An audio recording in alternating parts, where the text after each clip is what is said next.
बॉलीवुड का पहला सुपरस्टार राजेश खन्ना को कहा जाता है। राजेश खन्ना न सिर्फ एक दमदार एक्टर थे बल्कि लड़कियां उन पर मर मिटने को तैयार रहती थी।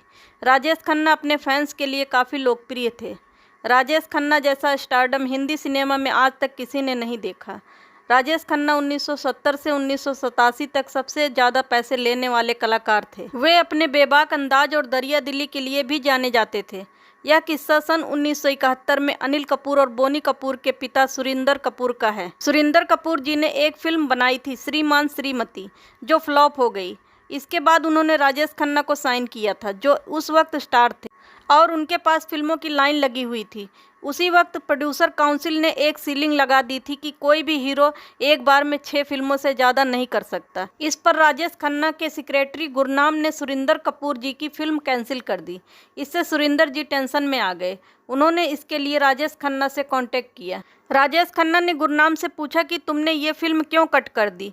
इस पर गुरनाम बोले कि इनकी श्रीमान श्रीमती बहुत बुरी तरह फ्लॉप हो गई थी और इन पर पैसों से संबंधित 20-25 केस चल रहे हैं, तो ये अगली फिल्म कैसे बना पाएंगे। राजेश खन्ना ने कहा कि वो तुम्हारा काम नहीं है, मुझे लॉन्ग जॉन पर भरोसा है, वो बना लेंगे। शम्मी कपूर सुरिंदर कपूर के खास दोस्तों में से थे और वो सुरिंदर जी को लॉन्ग जॉन बुलाते थे, इसलिए राजेश खन्ना ने भी उनके लिए लॉन्ग जॉन ही नाम लिया। खैर, गुरनाम वहाँ से चले गए। उन्होंने सुरिंदर जी को जानबूझकर शनिवार की रात को फ़ोन किया और कहा कि काका जी को कल ही 50,000 रुपये कैश चाहिए। इतना सुनकर सुरिंदर जी की नींद उड़ गई। अगली सुबह उठकर उन्होंने अपने बेटे बोनी से कहा कि गाड़ी निकाल। बोनी कपूर गाड़ी ड्राइव कर रहे थे और उन्होंने देखा डैड बहुत टेंशन में थे। उन्होंने रास्ते भर बात नहीं की। वो फाइनेंसर के घर गए।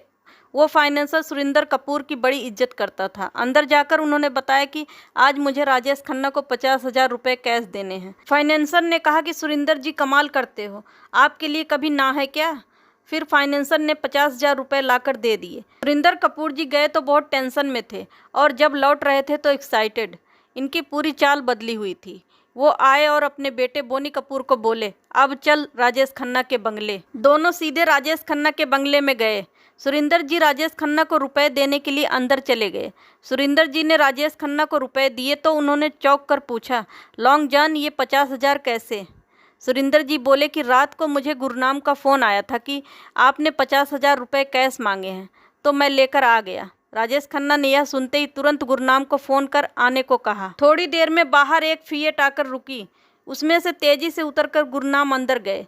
राजेश खन्ना ने उनसे सीधे पूछा कि तुमने ये 50,000 रुपये किसके कहने पर मांगे और क्यों मांगे। दोस्तों, यदि आपको यह वीडियो पसंद आ रहा है तो आपसे एक छोटी सी रिक्वेस्ट है कि आप इस वीडियो को लाइक और चैनल को सब्सक्राइब करें। गुरनाम बोले, मैं तो इनको टेस्ट करना चाहता था कि अगर ये संडे के दिन भी 50,000 रुपये ले आए तो मैं समझ जाऊंगा कि ये फिल्म बना सकते हैं।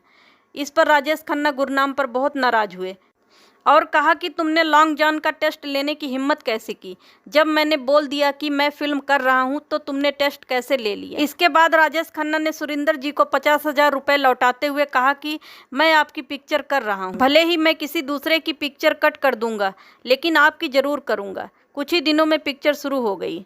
यह फिल्म थी शहजादा। जब राजेश खन्ना सुपरस्टार थे और आराधना के बाद लगातार हिट फिल्में दे रहे थे, बॉक्स ऑफिस पर उनकी शहजादा हिट फिल्म थी। निर्माता सुरिंदर कपूर ने एक इंटरव्यू में कहा, राजेश खन्ना जिन्होंने शहजादा में मुख्य भूमिका निभाई थी वास्तव में एक राजसी स्वभाव के थे, जिन्होंने बिना कीमत पर चर्चा किए मेरे लिए शूटिंग शुरू कर दी थी। सुरिंदर कपूर जी का कहना है कि राजेश खन्ना ने फिल्म खत्म करने के बाद 3 साल तक पैसे नहीं मांगे थे। दोस्तों, आपको यह वीडियो कैसी लगी हमें कमेंट कर जरूर बताएं और चैनल को सब्सक्राइब करें और साथ ही हमारे लिए कोई सलाह हो तो अवश्य दें।